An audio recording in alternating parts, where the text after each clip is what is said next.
Well, it was interesting because they do this stress test every year, as you know. Right. This is one of the responses to the aftermath of the global financial crisis, that the Fed introduced this stress testing criteria, and so every year they release the results. And I don't know, it's a little bit ironic. This year the results come out in March. They just came out now.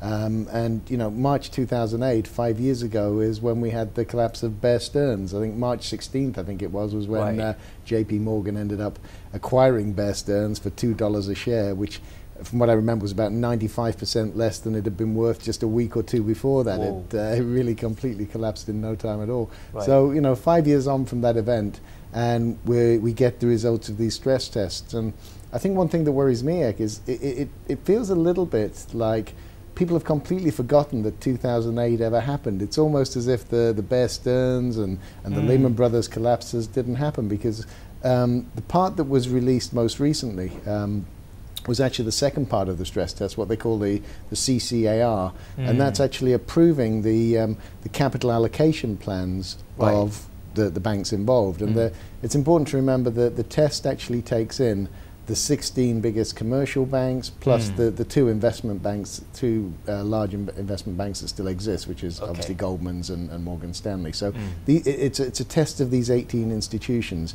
And the second part of it, the CCAR, basically looks at the capital plans that the management of the banks have got in place, and it has to approve those or reject them.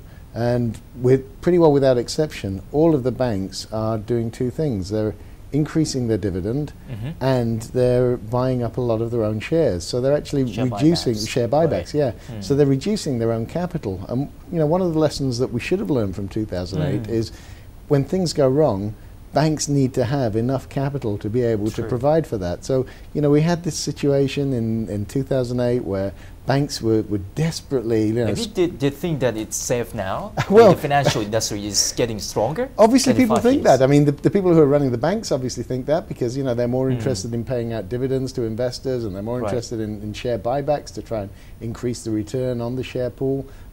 Nobody really seems to be worried about, you know, what's going to happen if and when the next crisis comes along. Nobody seems to be worrying about capital adequacy for that.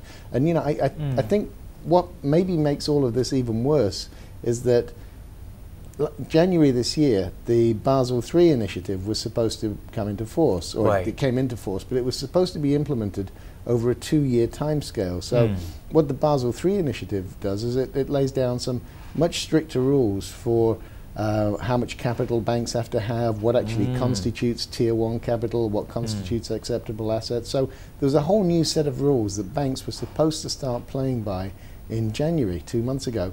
But the original implementation period of this was supposed to be around 2 years. It was supposed to take from 2013 to 2015. When it got introduced, they changed that.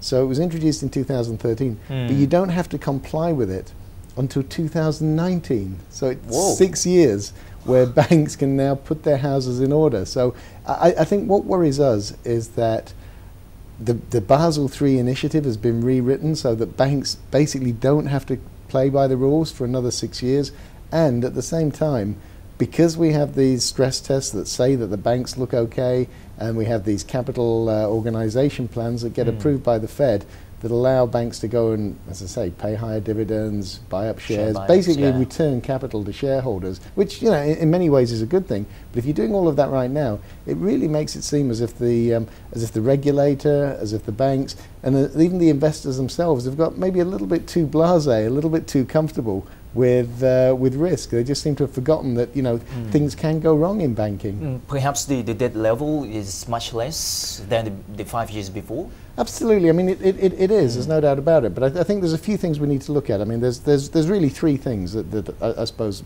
you know, are most important as far as we're concerned. One is, you know, what's the absolute level of debt or leverage relative to capital? And in 2008, you know, that was pretty scary for a lot of institutions. That's why in America, you know, we had this situation where almost every bank in America seemed like it was on the brink during September and October 2008. When Lehman Brothers went down, that's why we had all these mergers and all these recapitalization plans. You know, Morgan Stanley almost went out of business. It needed to go and find some capital from from Japanese investors. We had these mergers, these big mergers between the big banks. So, you know, if that hadn't happened, pretty well the entire American banking system was in huge trouble.